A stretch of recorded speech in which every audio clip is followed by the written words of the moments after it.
আপু আমি আপনার কাছে একটা কথা গোপন করছি। আমি যে পাগলের মতো চাকরি খুঁজতেছি, এটার আসল কারণ হইতেছে বাসার আর্থিক অবস্থা অনেক বেশি খারাপ।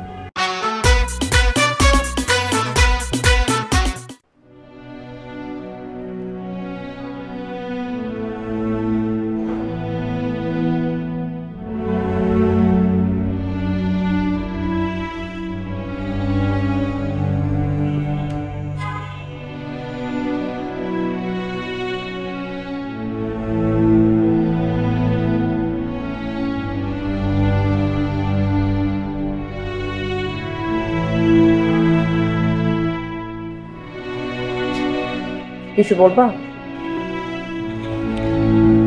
আপু, আ- আমার অনেক খারাপ লাগতেছে। আপনি কোনোদিনও আমাদের বাড়িতে যান নাই, সেখানে এই প্রথম আপনি আমাদের বাড়িতে গেলেন আর আম্মা আপনাকে এতগুলা কথা শোনায় দিল। আপনি গেছেন আমার উপকার করার জন্য, উল্টা আপনার এতগুলা কথা শোনার লাগলো। আপু আমি আসলে আম্মার হয়ে আপনার কাছে মাফ চাইতে আসছি আপু। না, বাদ দাও, ইটস ওকে।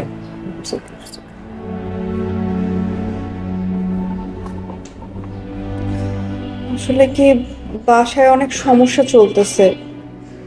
আমাদের ফ্ল্যাট কেনার যে টাকাটা, সেটা আব্বা আমার এক চাচাতো ভাইরে দিছে, আর আমার সেই ভাই পুরো টাকাটা মাইরা দিছে। তারপর আমি আমি জানি, আমি জানি, এগুলো আন্টি আমাকে বলছে। যেটা হয়েছে কি যে আমি তো আসলে আন্টির কাছে কেন গেছি তুমি খুব ভালো করে জানো। আর আমি এই বাড়ির কারোর কাছে গিয়ে ভাড়া চাইবো, এইটা তো আসলে সম্ভব না কখনো। আন্টি আমাকে ভুল বুঝছে, ছোট লোক বলে দিছে, আমার একটু মন খারাপ হয়েছে, but it's okay, it's okay. আর এখন যে পরিস্থিতি, আন্টি তো মানসিক অবস্থা ঠিক না থাকারই কথা, তাই ঠিক আছে। এইটা ঠিক, আমার মানসিক অবস্থা অনেক বেশি খারাপ। আপু আমি আপনার কাছে একটা কথা গোপন করছি। আমি যে পাগলের মতো চাকরি খুঁজতেছি, এটার আসল কারণ হইতেছে বাসার আর্থিক অবস্থা অনেক বেশি খারাপ। আমি যে বারবার আপনার কাছে চাকরির জন্য আসতেছি, এইটাই মেইন কারণ। বাসায় খুব সমস্যা চলতেছে টাকা পয়সার, আর এই কারণে আমি কিভাবে চাকরি পাবো, কি করলে চাকরি পাবো? আমাকে যে যা বলতেছে আমি না তাই করতেছি। আমি বুঝলাম না, এই ঝুমুর যে কিনা বাড়ির বড় মেয়ে, যে কিনা এত দায়িত্ববান, সেই মেয়েটা কিভাবে মানুষের কথা শুই না এতগুলা টাকা খরচ করে ফেলে, যেখানে বাসার এত সমস্যা চলতেছে। আম্মা খুবই টেনশনে আছে, টেনশনে যে সে কি বলতেছে তার না মাথা ঠিক নাই। আপু আমার আসলেই একটা চাকরি খুব দরকার। বুঝতে পারছি আমি। আর আর একটা কথা আমি আপনাকে বলতে চাই, এটা শুধু আপনার আর আমার মধ্যে, আপনি এটা ভুলেও কাউরে বললেন না, আন্টিরও বলবেন না, ফয়সাল ভাইরাও না। বলবো না, বলো কি? আমি না বুঝি নাই যে এতই সমস্যায় আম্মা যাইতেছে যে আম্মা ফয়সাল ভাইয়ের থেকে টাকা ধার নিচ্ছে।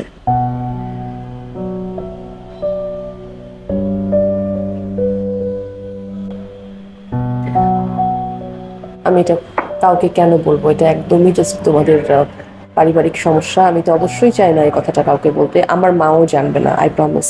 হ্যাঁ, এত মন খারাপ করছো কেন? তুমি না পরিবারের বড় মেয়ে, আশিকের কথা বাদ দাও, আশিক তো কিছু করতে পারবে না, যা করার তোমাকে করতে হবে। এখন যেহেতু অন্য কিছু আর করার নেই, তাই এখন শুধু আন্টিকে তোমার সামলাতে হবে। হ্যাঁ, তুমি আন্টিকে একটু মানসিক শক্তি দাও, আন্টিকে বলো যে পৃথিবীতে কত মানুষের আরো কত রকম অঘটন ঘটে, কিন্তু আবার ভালো সময় আসে না। এই যে এখন খারাপ সময় যাচ্ছে, কদিন পরে দেখবা আবার সবকিছু সুন্দর হয়ে যাবে, ঠিক হয়ে যাবে।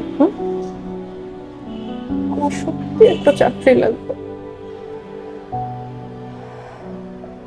আমি দেখছি তোমার চাকরি, আমি সিরিয়াসলি দেখছি, ঠিক আছে? আমার কথা আমি কিচ্ছু মনে করছি না, আর তুমি এটা নিয়ে এত ভেবো না, তুমি শুধু আন্টিকে সামলাও, ঠিক আছে?